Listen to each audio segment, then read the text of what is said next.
2 గంటల ప్రాంతంలో ఈ ఘటన జరిగితే ఈ ఘటనకు సంబంధించి జరిగిన వివరాలను ఒక్కసారి గమనిస్తే ఈ ఘటనలో ప్రభుత్వం స్పందించకూడదు అన్న తాపత్రయము ఎక్కువగా కనిపిస్తూ ఉంది. ప్రభుత్వం 17 మంది చనిపోతే ఈ ప్రభుత్వం మొట్టమొదటగా సాయంత్రం 4 గంటలకు హోంమంత్రి వచ్చి ప్రెస్ మీట్ను అడ్రస్ చేస్తూ తాను మాట్లాడినప్పుడు కూడా సహాయానికి సంబంధించి పర్యవేక్షించడానికి తాను అనకాపల్లికి వెళ్తున్నాను అన్న మాటలు వాళ్ళ నోట్లో నుంచి రాలేదు. మరో గంట తర్వాత అంటే సాయంత్రం 5 గంటల ఆ ప్రాంతంలో కార్మిక శాఖ మంత్రి ఎవరి పరిధిలోకి వస్తుందో, ఈ డైరెక్టర్ ఆఫ్ ఫ్యాక్టరీస్ అనేది ఎవరి పరిధిలోకి వస్తుందో, ఈ కార్మిక శాఖ మంత్రి కూడా ప్రెస్ మీట్ పెట్టి ఎంతమంది చనిపోయారో తెలియలేదు అన్నాడు. వివరాలు లేవు అని మాట్లాడతాడు. తాను కూడా హుటాహుటిన అక్కడికి వెళ్ళాలి అనే తాపత్రయం కూడా చూపించడు. ఘటన జరిగిన తర్వాత ఘటన స్థలానికి కలెక్టర్ ఎప్పుడు పోయాడు, అధికారులు ఎప్పుడు పోయారు, కమిషనర్ ఎప్పుడు పోయారు అన్నది ఒక్కసారి గమనిస్తే ఇంకా బాధ కలిగించే అంశాలు. అధికార పార్టీకి సంబంధించిన నాయకులు ఎప్పుడు పోయారు అని చూస్తే ఇంకా బాధ కలిగించే అంశాలు. కనీసం ఘటన జరిగితే కనీసం అంబులెన్స్ను కూడా కనీసం మొబిలైజ్ చేసి ఆ ప్రాంతానికి తీసుకొని రాని పరిస్థితి. బాధితులు ఎవరైతే ఉన్నారో వాళ్ళందరినీ కూడా కంపెనీకి సంబంధించిన బస్సుల్లో తీసుకొస్తా ఉన్నారు, హాస్పిటల్లోకి తీసుకొని పోయే పరిస్థితి. నేను ఒకసారి తేడా గమనించమని అడుగుతా ఉన్నా. ఇలాంటి ఘటనే ఒకసారి మా ప్రభుత్వ హయాంలో కూడా జరిగింది. ఎల్జీ పాలిమర్స్ అనే ఘటన జరిగింది. కోవిడ్ మహమ్మారి ఉన్న సమయం అది. మేలో జరిగింది, మే 2020 ప్రాంతంలో జరిగింది. ఒకవైపున కోవిడ్ మహమ్మారి ఉన్నప్పటికీ కూడా ప్రభుత్వం ఎలా పలికింది, ఎలా స్పందించింది అని ఒక్కసారి కంపారిజన్ చేయాలి. ఆ ఘటన తెల్లవారుజామున రాత్రి 3:40 తెల్లవారుజామున 3:40కి ఆ ఘటన జరిగితే తెల్లవారుజామున 3:40కి ఆ ఘటన జరిగింది. పట్టపగలు కాదు. జరిగితే 5 గంటలకల్లా కలెక్టర్ స్పాట్లోకి వెళ్ళాడు, కమిషనర్ స్పాట్లోకి వెళ్ళాడు. అంబులెన్స్ని అప్పటికే ముమ్మరంగా మోహరించేసాయి. గవర్నమెంట్ అంబులెన్స్ అన్నీ కూడా తీసుకొచ్చాయి. ప్రతి బాధితునికి కూడా తోడుగా ఉండే కార్యక్రమం జరిగింది. 6 గంటలకల్లా వైఎస్ఆర్ కాంగ్రెస్ పార్టీకి సంబంధించిన సీనియర్ నాయకులందరూ కూడా స్పాట్ మీదకి వెళ్ళారు, తోడుగా ఉండే కార్యక్రమం చేశారు. అదే రోజు 11 గంటలకల్లా, మధ్యాహ్నం కూడా కాదు, మధ్యాహ్నం కాకమునిపే 11 గంటలకల్లా ఏకంగా ముఖ్యమంత్రి అంటే నేనే ఏకంగా స్పాట్లోకి నేనే రావడం జరిగింది. స్పందించిన తీరు గమనించమని అడుగుతా ఉన్నా. వెంటనే 24 గంటల్లోనే ఏకంగా ₹1 కోటి కాంపన్సేషన్ ప్రకటించిన పరిస్థితులు గతంలో ఎప్పుడు జరగల. ఇట్లాంటి ఘటనలు జరిగినప్పుడు గవర్నమెంట్ ఎప్పుడూ కూడా రెస్పాన్సిబిలిటీ తీసుకొని, గవర్నమెంట్ ఎప్పుడూ కూడా బాధితుల పట్ల సానుభూతితో ఎప్పుడూ వ్యవహరించలా. ఇంతగా వ్యవహరించిన పరిస్థితులు ఎప్పుడూ లేవు. మొట్టమొదటిసారిగా ₹1 కోటి కాంపన్సేషన్ ఇచ్చిన ఏకైక ప్రభుత్వం మొట్టమొదటిగా వైఎస్ఆర్సీపీ ప్రభుత్వమే, మన ప్రభుత్వమే, జగన్ ప్రభుత్వమే ఇచ్చిందని కూడా చెప్పడానికి కూడా సంతోషపడతా ఉన్నాను నేను. ఇక్కడ భూమి ఉండాలి, అన్యాక్రాంతం కాకుండా మీకు బల్లగుద్ది మరి చెప్తానా మేము కాపాడతాం. అవసరమైతే ప్రభుత్వ భూముల్ని కబ్జా చేసే వాళ్ళకి ప్రత్యేకంగా కొత్త గుండా యాక్ట్ కూడా ఓపెన్ చేస్తాం.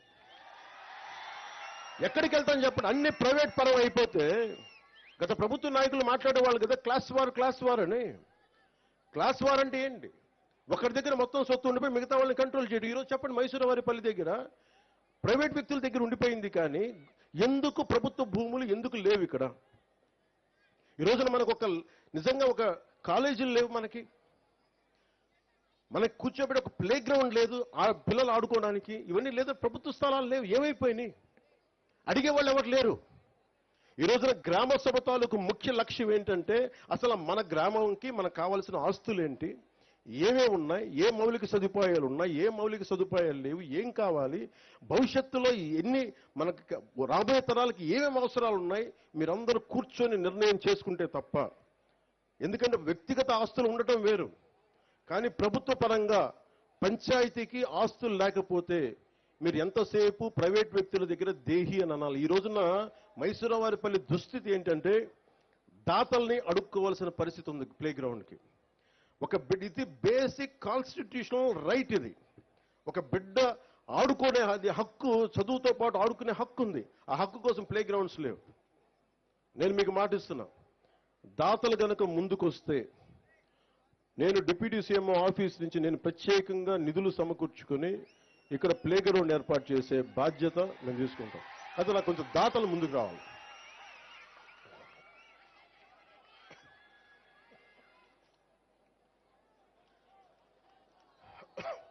అలాగే మీరు అడిగింది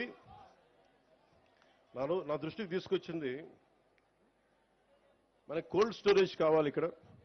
చుట్టుపక్కల మనకి అన్ని మిగతా చోట్ల నుంచి ఒక 4,000 ఎకరాలు మామిడి పంట, 3,000 ఎకరాల నుంచి అరటి దిగుబడి, 1,500 ఎకరాల నుంచి బొప్పాయి తోట వస్తాయి. ప్రతిరోజు 200 లోడ్లు పంట లారీలకి దిగుబడి ఉంది ఇక్కడ వెంటనే కోల్డ్ స్టోరేజ్ కావాలి. మీకు పండ్లని మగ్గబెట్టే కేంద్రం కావాలి, పండ్లని పండిన పండ్లను నిల్వ ఉంచే కేంద్రం కావాలి.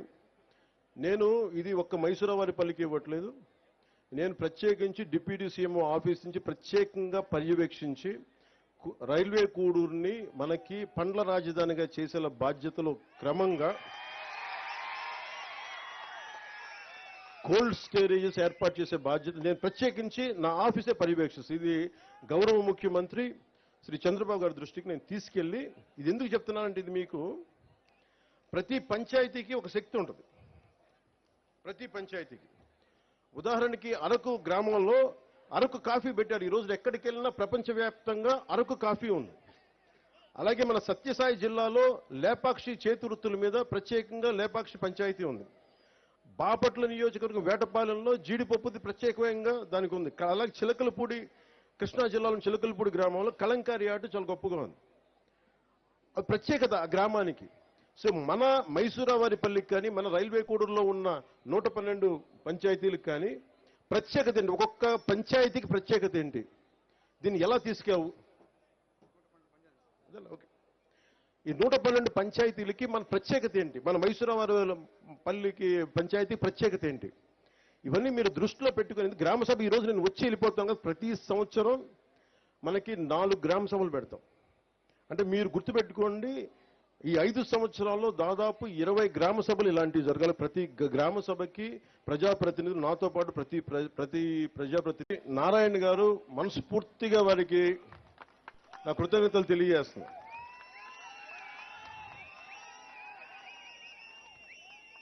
అంటే నువ్వు అడగాలే కానీ నేను చెప్తున్నా, మీరు ఇవ్వండి స్థలం, మీరు ఏ ఉద్దేశం కొద్ది ఇచ్చారో దాని ప్రారంభోత్సవాన్ని మీ పక్కనే వచ్చి నేను కూర్చొని ఆ రోజు వస్తాం. మీరు ఇచ్చిన భూమికి మేము సద్వినియోగం చేసేలా, రాష్ట్రం అంతా మీకు గుర్తింపు వచ్చేలా, ప్రభుత్వాన్ని ద్వారా ప్రత్యేకంగా మీకు గుర్తింపు వచ్చేలా మేము మీకు గుర్తిస్తాను మనస్ఫూర్తిగా తెలియజేసుకుంటూ కారుమంచి నారాయణ గారికి మనస్ఫూర్తిగా నా ధన్యవాదాలు తెలుపుకోండి.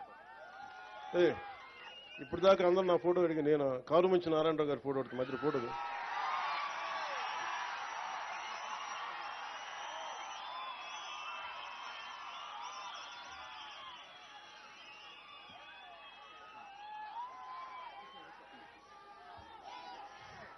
నీకు ఏదైనా కావాలంటే అడగండి, అడగడం నేర్చుకోండి. ఇస్తారా లేదా పక్కన పెడితే, నిజంగా మనసు కదిలితే, మన సంకల్పం మంచిదైతే, మన సంకల్పం 10 మందికి మంచి జరుగుద్దంటే చాలా మంది దాతలు ముందుకు వస్తారు.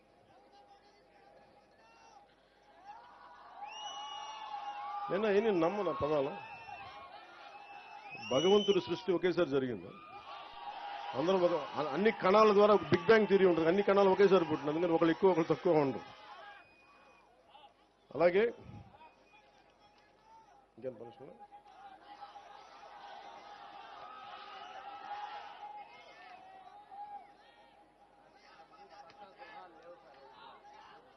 అలాగే కొద్దిమందికి ప్రత్యేకించి గృహాలు లేవని చెప్పారు. ఆ గృహాలను కూడా ఏర్పాటు చేయమని కలెక్టర్ గారిని దృష్టికి తీసుకొస్తా ఉన్నా. అలాగే ప్రత్యేకించి ఇది స్వర్ణ పంచాయతీని ఎందుకు పెట్టామంటే